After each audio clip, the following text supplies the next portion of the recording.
The Ring is a movie released in 2002 starring Naomi Watts, Martin Henderson and David Dorfman, and directed by Gore Verbinski. So I haven't watched this movie for about 20 odd years, and I didn't really have that good feelings coming out of it when I first watched it. But upon a second rewatch, I really did enjoy it. I have to admit, I was pleasantly surprised. So this movie centres around Rachel, who's a journalist who learns about a mysterious videotape in which the viewer is killed after 7 days of watching it. And she learns about this after attending her niece's funeral, and with rumours are that she had watched this video and had been killed 7 days later alongside her boyfriend at a different location. It sparks her interest into whether or not this tape actually does exist and wanting to find answers as to how her niece died.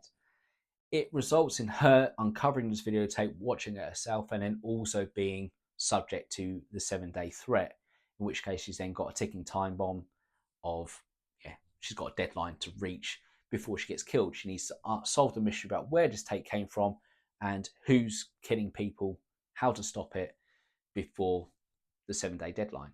Now, what's quite interesting about this movie is that the opening sets the scene but is awful.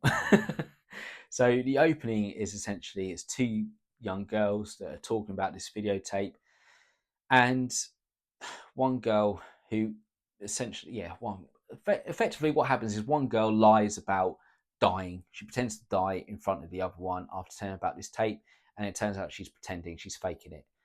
But then, and then they just gloss over the whole conversation by talking about boys. So then you sort of think, oh, so she didn't watch this tape then. So this whole tape thing is just a load of nonsense and no one cares about it. But then she ends up getting killed off by some supernatural means anyway. So you then question about, well, is the tape real then or not? What you just left confused. And this scene is so dragged out. There's like so many different things that happen in it that don't really lead to anything. And it's just, yeah, it's really frustrating to watch. And it almost puts you in a position where you sit there and go, this is what the rest of the movie is going to be like. It's just going to be drawn out and doesn't really amount to anything. But the rest of the movie is completely different to the opening, pleasantly so. Now, it's quite satisfying as you go throughout the movie. It's very, very interesting how the movie sort of shows each part of the mystery being sort of solved. And the way it does this is by after watching the videotape, there are sort of obviously, I mean, the videotape is chilling in itself. It's just a series of random sort of things that happen on the screen with no sort of cohesion, no narrative behind it. It's just really unsettling. And I know it's beyond that, but if you guys have watched the US Office with Gabe's sort of horror videotape that he's made himself, when he's sort of turns around and says, oh, it's almost as if the director thought that having a storyline was somehow comforting in itself. It's a bit like that. So what happens is that every time that one part of the mystery is solved with regards to the origin of the tape, the whatever it is that Rachel uncovers relates back to a certain image in the tape, and that image then comes up on screen, so you then know how it relates to each bit. So it's helping you fit in the puzzle pieces as she goes along as well.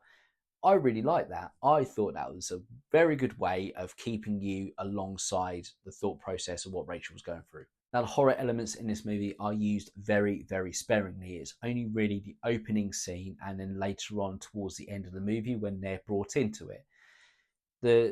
I mean, realistically, this is a mystery movie. It's all about trying to solve the questions around the tape.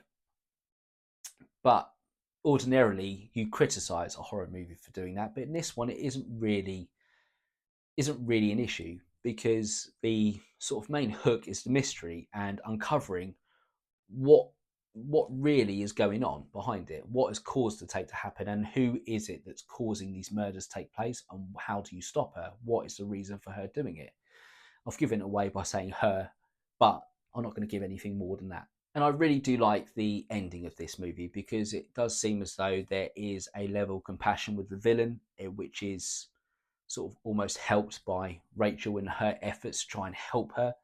So you sort of think that everything's been put to an end, but in actual fact, no, all that's happened is that Rachel's been spared. Nobody else has. And it's all because Rachel's done something that has aided, the villain, basically. I really do like that. I like the fact that, you know, a villain is always going to be a villain, and someone perhaps might be spared because they've done a good thing for them, but it doesn't mean they're a good person. So no, they'll carry on killing, they just won't kill that person. Overall, I really enjoyed this movie. I was pleasantly surprised to find that actually I was really intrigued by this as it went on. And yeah, highly recommend it. For me, 4 stars. So that was my review of The Ring. Have you guys seen it? What did you guys think? Whatever you guys thought, please pop it in the comment section below. As always, thank you very much for watching this video. I'll be back with another one shortly, but until then, you guys take it easy and I'll catch you on the next one.